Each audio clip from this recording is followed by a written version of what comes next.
Hi, y'all. Welcome back. Today we're going to be talking about various common quilting styles that you're going to encounter as you peruse Pinterest or whatever media account you like that will show you ideas for quilts.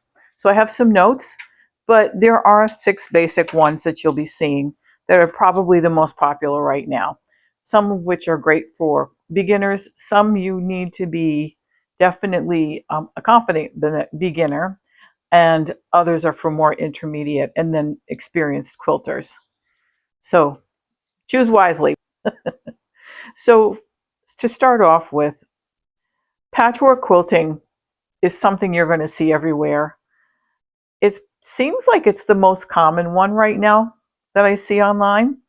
And typically it's usually squares, triangles, rectangles, simple shapes. There are an endless number of combinations that you can put these together in. And it's maintained a very long-standing popularity in the quilting world. And I will insert a picture of that. So that is the first one. How do I rate it? I rate it that it can possibly be a beginner quilt. However, if you look right here to my side, these squares are patchwork and they came in a pattern. And it wasn't necessarily the sewing of the squares that was challenging. It was working through the pattern without having pictures, color pictures of each step. And that is something that the newer quilt shops that produce patterns for their patrons online, they are doing that. And my mic died. Sorry, guys. So I'm just going to have to voice over the rest of it and give you photos with the explanations of the various quilting styles. So after patchwork quilting, we can talk about modern quilting. In many cases, it looks a lot like a patchwork quilt, but modern quilting tends to have very clean lines. It tends to use solids and negative space as a feature of the quilting pattern. They tend to be asymmetrical at times, and they lend themselves well to improvisation. So something that one person might call a crazy quilt could also be categorized as a modern quilt. They're really popular in guild shows and with various online groups. They're great when you want to exercise your creative freedom and do something new and different after you've learned how to do just a straight patchwork traditional quilt. I would say that they're good for a confident beginner because if you have a sparse amount of decoration and your fabrics are all solids, then even the smallest mistake is going to stand out loudly. And if that bothers you, then you might want to get some practice in before you splurge on the fabrics and the materials to make a large modern piece. Start out with a small piece first, like a baby quilt. And once you feel comfortable, then proceed. The next one I want to talk about is foundation paper piecing. That one is definitely for a confident beginner or an intermediate sewist. You are sewing your fabric directly onto printed paper with this. Carol Doak has a website where she on a Facebook page rather, and she was monthly giving everybody free foundation paper piecing samples to download and print and use.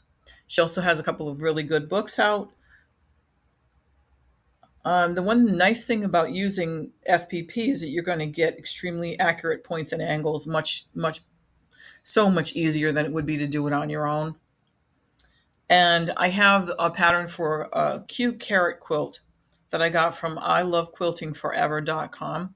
It's a free pattern. I'll put a picture of that up and suggest you might want to check that out if you're interested in starting out with FPP. It's great when you want to get these little tiny designs. It is different than English paper piecing. English paper piecing uses little hexes inserts that you put inside of your fabric and then you hand sew it. It's not difficult. It's just that you need to have patience and time because they don't go quickly, but they are lovely when you're finished with them. Applique quilting, and it can use shapes to tell a story. That's what I love about applique quilting. Hawaiian quilting has the applique quilting style that I would not suggest for a beginner or even like an intermediate quilter. If you're intermediate, you need to have a lot of patience and feel confident. So start out that way and start out with some good resources. There's some wonderful books online and web pages just dedicated to Hawaiian quilting, and they are so beautiful. Even if all you do is just check them out to look at them, just absolutely gorgeous. The different methods that are used are called raw edge. There's also needle turn, and there's fusible.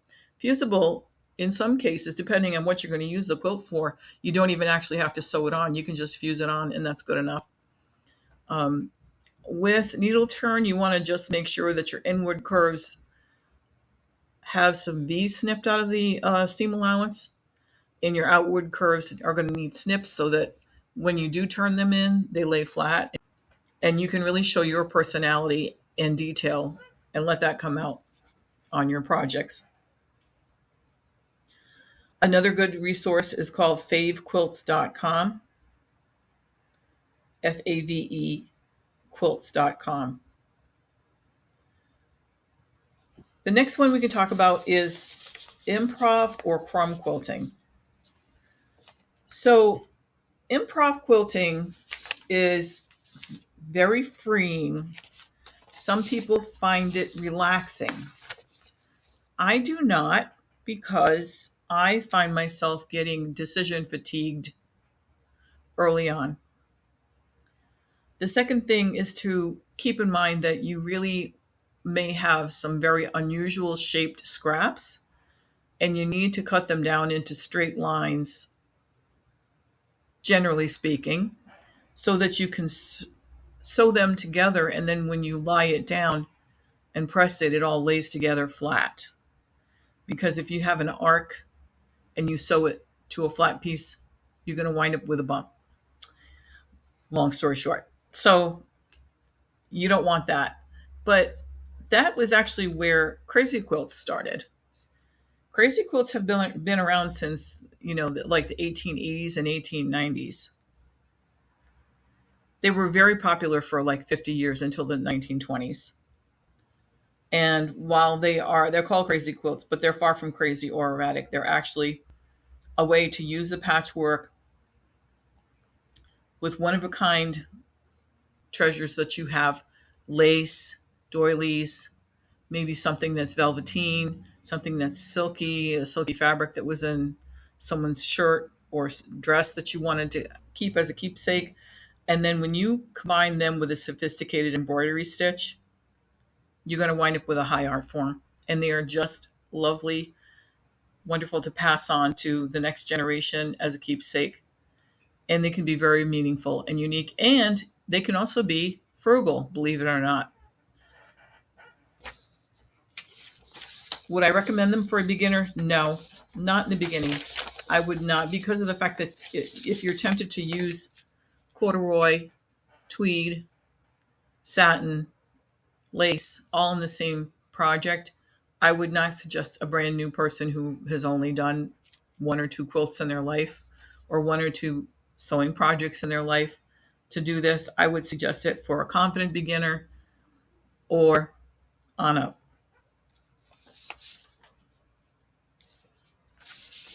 There is a website called the West Virginia University Extension Family and Community Development website. It has a very large article where you'll learn the history of crazy quilts. You'll understand the materials and fabrics and the mediums used, and you'll learn a lot about the art of the different embroidery stitches. You can either hand embroider or you can use one of those many stitches on your sewing machine that you look at and wonder, when am I ever going to use that? Well, you can use it in a crazy quilt. So in closing, I want to encourage you, if you're a new quilter, to start sewing a patchwork quilt together. And if you've been sewing for a little while, I'd like to encourage you to stretch out a little bit and try a new style. And if there's one that you'd like to see me demonstrate, I'd be happy to do it. Just let me know. And don't worry, when you make these things, bottom line is, I want you to keep smiling. So don't worry, it doesn't have to be perfect to be a goodish quilt. Now I'll go ahead and add some footage of the quilt that I thought, speaking of not perfect, that I thought I had sewn completely together wrong and possibly was going to have to tear the entire quilt apart. But no, that is not the case, friends. I didn't have to do that. So here's a little preview of what's coming up in the next video.